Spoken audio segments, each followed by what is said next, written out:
So, hello and welcome to this episode of the Angel Rated Show.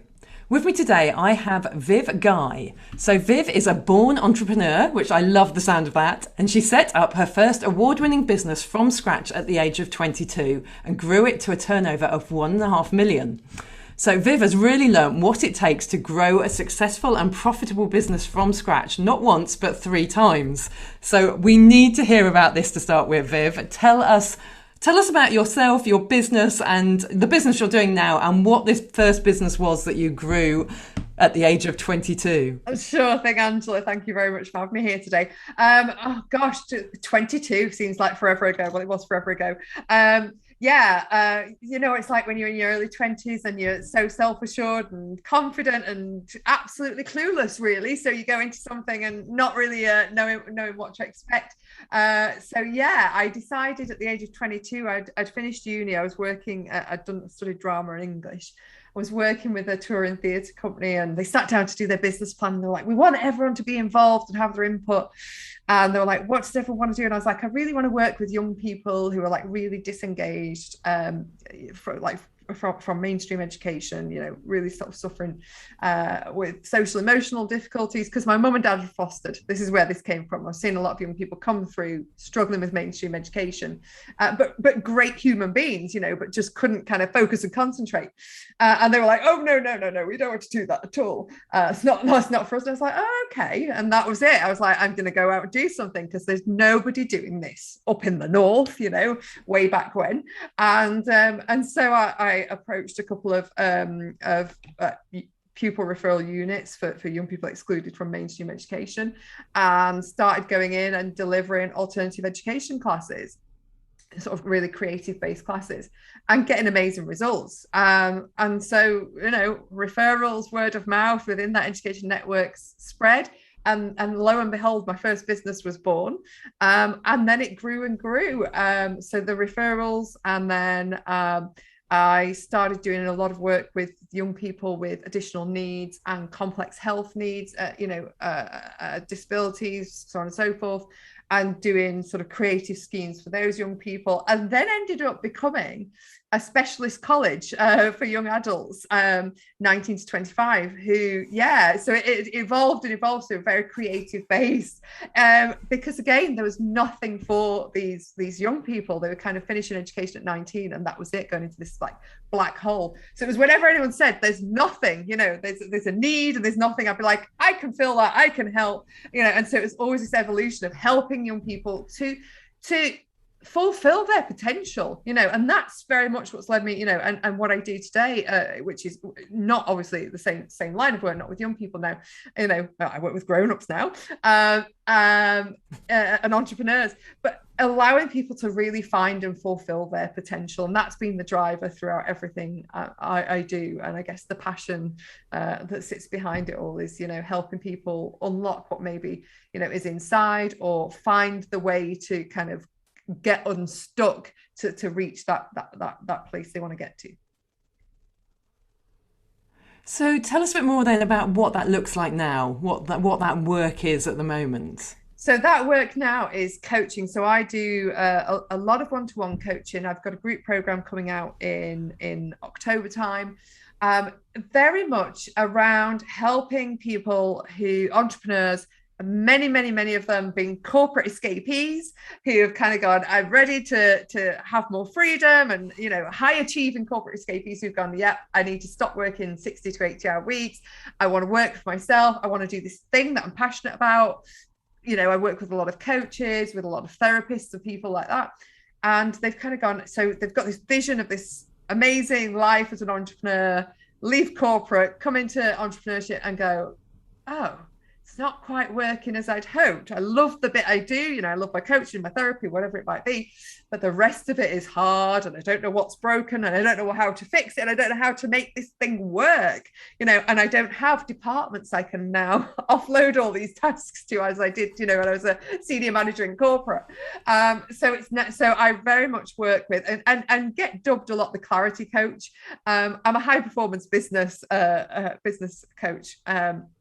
But, fundamentally people call me the clarity coach because I am that person that can kind of look at what's going on and help you identify what's not working and maybe why it's not working and what's working really well, and how to do more of that. Because sometimes when you're so close to it, it's like you're on that hamster wheel, you're just going round and round and round, and you just don't know, you can't get off and kind of stop to step back and really kind of take that sort of bigger view of why it's not working. So really help people figure out how to make it work, and then how to do it in a way that like feels really good. Because so often, again, we kind of come into sort of the entrepreneurial online world. We look around and we are so influenced by by people, multi 6, 7, 8-figure business coaches that are out there, and a lot of these entrepreneurs have very cookie cutter approaches, courses, because that's how you do things, when they're scaling.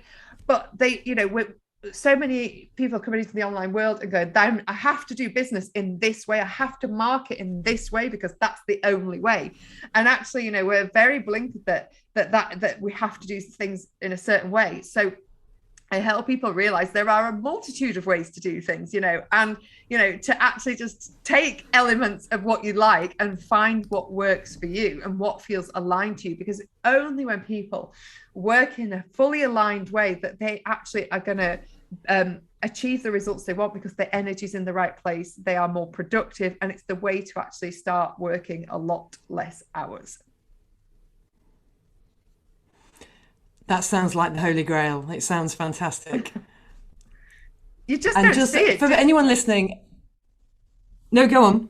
Sorry, I was going to say, you just don't see it sometimes when you're so close to things, you just can't sometimes see it. And it's often, why do coaches have coaches? Because we need that, we all need that outside perspective sometimes to see. And, and sometimes, there's different things. Sometimes people need permission. So, sometimes it is just like being able to reframe things in a different way that maybe you don't think of in your own way. So, I think it's so important to have that. Absolutely. And as a corporate escapee, that myself, that idea of, coming out and just suddenly being the person that does everything and just doing it all on your own and not having anyone around you and no one to bounce ideas off and no team and no other support. It can be a really lonely place, and Very getting any outside help for that, it's really, really useful. I'm just going to warn people, just in case this goes out as is, your video disappeared for about most of all that whole last section, and it just froze completely. But you're back, but you are very pixelated. We're having some internet issues going on here, but hopefully the audio is loud and clear, so we will crack on, and hopefully that will all be fine. So tell us what you really want to be, sort of what legacy you want to create from your business, or what you want to be known for in your lifetime. What's motivating you to keep going? The big thing for me is I'm very, very passionate. The legacy I want to leave is to enable and I guess help entrepreneurs to realize that they can build a business without working crazy long hours. And that's what I want, for people to work less hours, because I think as a society, we work, whether you're employed or self-employed, we work too many hours, we don't have enough downtime. And there are so many pressures on us, now in the 21st century to just be doing all the time. And actually, which is fantastic in some ways, but I think there needs to be a lot more time to be with loved ones, to do recreational activities. And there's just more and more demands of work. And because of smartphones, we're on our phones when we're home from work. We're still working, we're still picking up our emails, still checking in, still the office is there, we're still on call. So my passion is to actually help, is to create a society where we work a lot less hours, and we actually enjoy living our lives, and we're not sort of just beholden to work. And I'm not saying you shouldn't love what you do and that you're not driven to want to work a lot of hours as entrepreneurs. I love what I do, but actually, we become better entrepreneurs when we work less, because it's actually our creativity, creative juices can flow. We become more productive when we have time away from work, and we have like relationships and recreation and that time to kind of recover and have that respite and rejuvenate. So that is that is my like driving force, is to kind of educate people that it's possible, because the beliefs within our society and culture around, you know, work hours versus earning potential are so misaligned, and you know, there's a lot of education to be done there around that, and that comes from, you know, from the start of our careers, if not before that, you know, into our sort of school and education system, about filling the time that we're there. So very, very sort of swift beliefs that need to be, you know, changed for many of us. And I was that person, you know, first business, 60 to 80 hour weeks, and did it. And it's, you know, it's not healthy. No, and there's an awful lot, as you say, we need to unlearn there, because we have probably industrial revolution onwards in the UK, especially. We've been in that mindset of exchanging our lives for a paycheck, and just doing it based on the number of hours we can force ourselves to do and keep pushing forwards, which is not a good way to be living our lives, so that they can, you know, we need them full of beauty and fun and relationships and all the other good things that are out there. So when you were talking about that very first business that you created, obviously there's a real passion there around people not in mainstream education, people who don't have some of those educational advantages that others have. What other causes or things are you passionate about? Are there particular charities that you support or give to? Tell us about what sort of lights you up on that side of things. Well, if anyone ever tunes into my social media, you will see that I absolutely, I'm a bit chicken crazy. I'm like the chicken lady. I rescue chickens. So chickens, ex-battery hens, come and live at my house. So I have my girls that my two daughters have named after Disney characters, this latest brood of them. So yeah, they get fun names. They've got amazing personalities. And you'll often find, if I'm appearing on videos and things outside, the chickens are in there and featuring, and I've become a big talking point. I'll often get people messaging me saying we loved the chickens. So rescuing hens is a big thing of mine, you know, and I'm very sort of, again, sort of anti sort of battery hens, and very much around sort of free range, and really kind of thinking about where our food comes from. You know, you'll find me, I've got my veggie patch at home. I'm not saying I sustain us for the whole year, you know, and I don't have to buy veggies, but, you know, very much sort of education around where food's coming from for my own children as well. You know, understanding about, you know, where our food comes from in terms of sort of our meat produce, how that happens. You know, my kids are really like self-aware, you know, around like how that process happens. And I think, you know, that's really important, but to understand that actually, you know, if not that we eat our chickens, they're for eggs, our hens are for eggs, but you know, that if you know, you need to treat things well, and we have to kind of nurture things for them to actually grow. And we shouldn't put sort of animals, certainly animals in positions of lives of suffering. And I guess that again relates back to sort of my whole passion around business. You know, don't suffer. You know, this life is now, sort of live it now and embrace it now. So maybe that's where the whole link comes, you know, for the love of hens, and sort of really rescuing them and giving them a quality of life that they truly deserve, you know. I love it. I have not seen your social media, probably bad on my part, but I was not expecting that answer. I absolutely love it. I just think that idea of raising people to be aware of their food provenance and just, where everything comes from is incredibly important in where we are today with our food production systems. Yeah, really, really important. I love that. So tell me something about, have you got sort of a biggest failure or a worst moment in your career that you would like to share? Biggest failure or worst moment. I think one of my biggest failure. I'm sure there's millions. You kind of put those to the back of your mind, don't they, when you have gone past.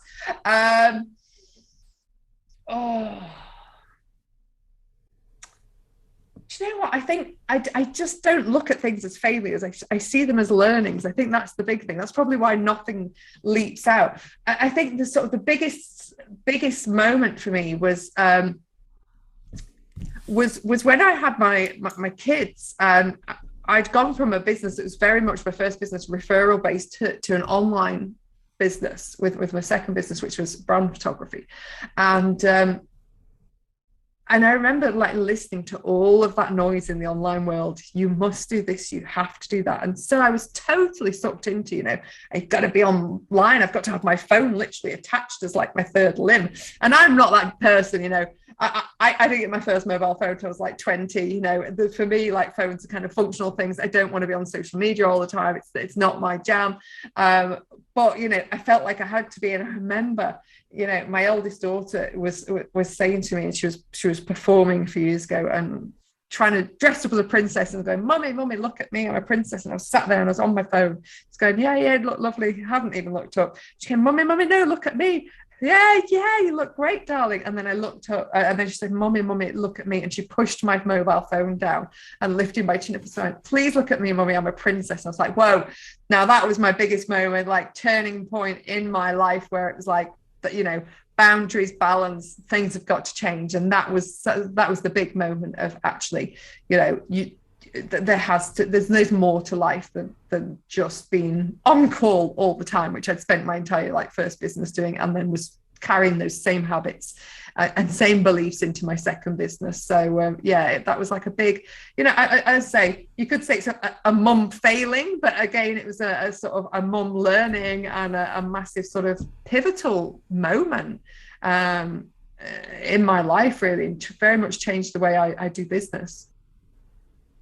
Completely great. I mean, all of these things, it's always about what is the learning that comes out of the back of that, and how can you pivot your business or change something about how you work and what you do to make the most of what you've learned from there. Yeah.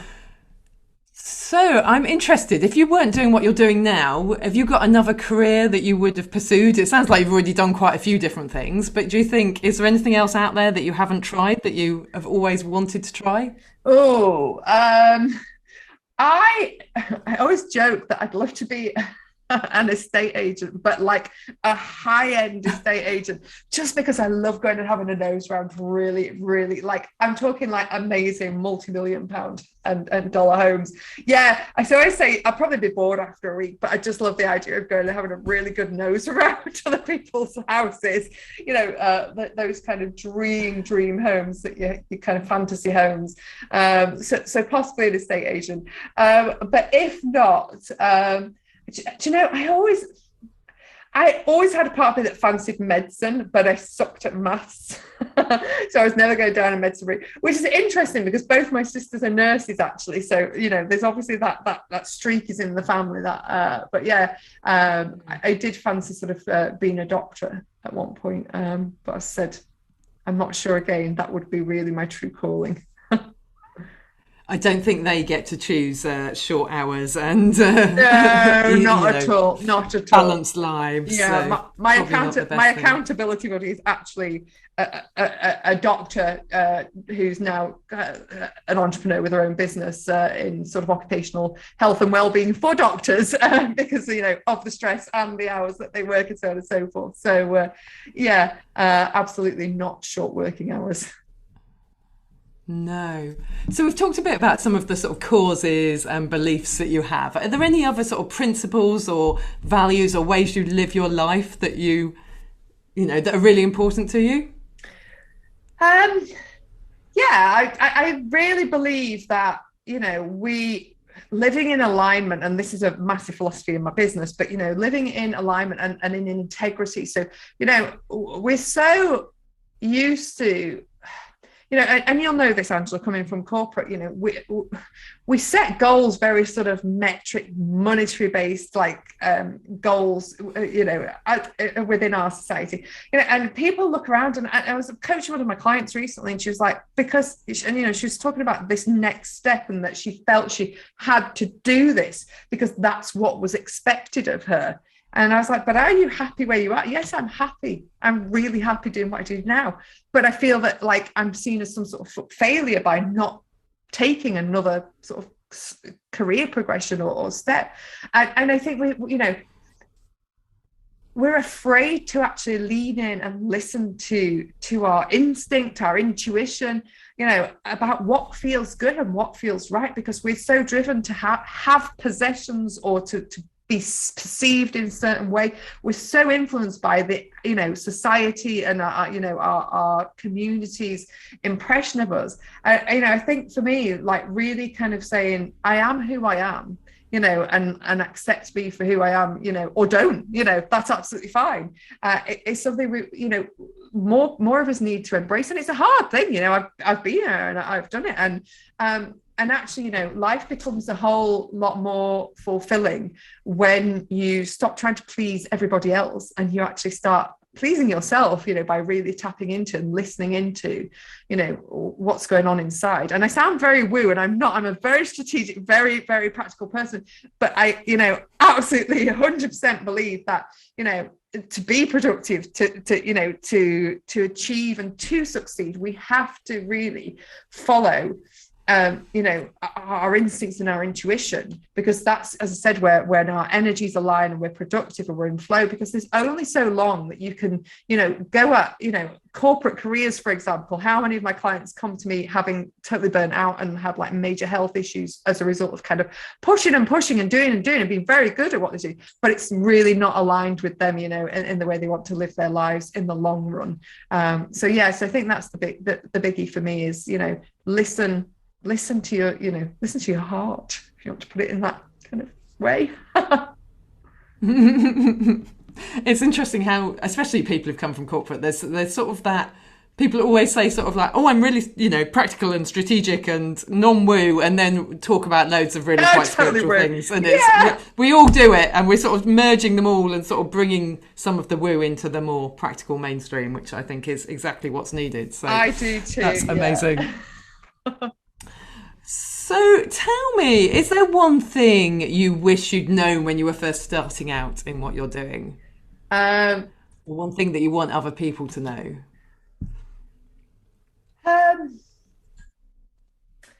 One thing I'd love people to know. Yeah, I think very much is, do you know what? Reverse engineer everything. Like, reverse engineer your life. And put in the things that are important first. Don't try and fit them around everything else, because that's what we do. We kind of, everything. We kind of put the careers first, and then try and fit our family and our hobbies and things around that. And actually, what is important?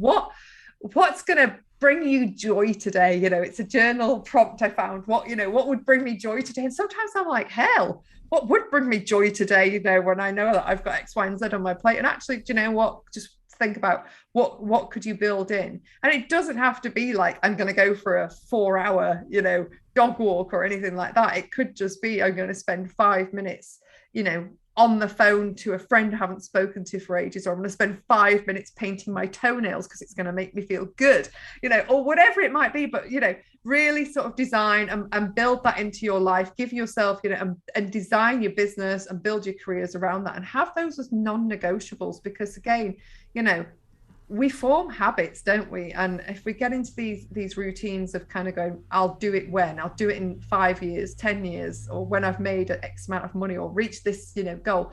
Once you're stuck in those habits of not prioritizing those important elements of life, it's really hard to then start prioritizing them. I absolutely love that. It's so interesting. We were talking before we turned the recording on about the fact that I was just fresh out the shower with wet hair, and that is exactly because of what you've just said. So one of my passions is wild outdoor swimming, and I try and swim as much as I can, and I always put all the work stuff in my diary first, and then just try and squeeze that little bit of time in between things where I can rush down to the river and go for a swim and get back in time for the next thing.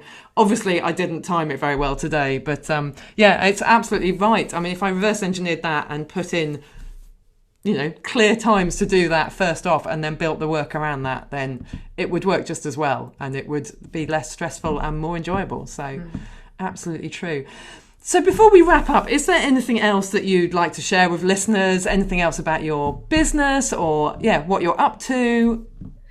Do share. Yeah, so in September, I'm not sure when this show's going out actually. Do you know when it's going out yet, Angela? And I'll tell you what's It will coming up. probably be sometime in September. Okay, well, if you catch this before the 15th of September, I have something going out called the Business Boost Bundle to get you sort of back and energized and raring to go to your business after summer break, if you're off for summer or taking some time off, which many people are after a year of or more of lockdown.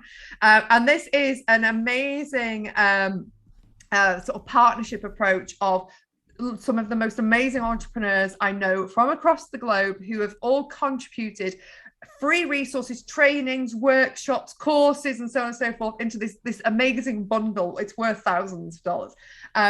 And it's there for you, up for grabs for free, just to sort of have all of those kind of how do I kind of questions. How do I do this? How do I, manage my sleep? How do I sell, with ease?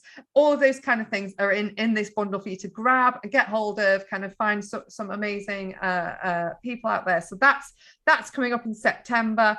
I've got capacity for some more one-to-one clients late September opening up. So if you're interested in one-to-ones, please do get in touch. Drop me an email. And then in late October, I have got my new group program coming out called Focus to 5K. Although I might call it Practical Woo or Strategic Woo after speaking to Angela today. Love that. I love that. And where can people find you? You can find me at vivguy.com on my website or over on social media, Facebook, Instagram. Just look up Viv Guy. Instagram's viv.guy. But Viv Guy, just look up Viv Guy and I'll pop up somewhere. Fantastic. And we'll make sure, obviously, that we put all those links into the show notes. Awesome. Thanks. So thank you ever so much for joining us, Viv. It's been a real absolute blast of energy to talking to you today. I've loved it. Thank you so much. No, it's a shame. No, you're very welcome. It's a shame we've had slight sort of in and out with some of the audio and the video definitely, but hopefully will sound great anyway, and you will get the energy and the ideas behind it, even if the audio isn't fantastic. Absolutely. So to read the show notes from this episode, you can go to angelrated.com/podcast. And if you enjoyed this episode, obviously I would love you to subscribe to the show and to leave a review on your favourite podcast platform, and share this episode with anyone who you think might benefit from Viv's fantastic knowledge and experience.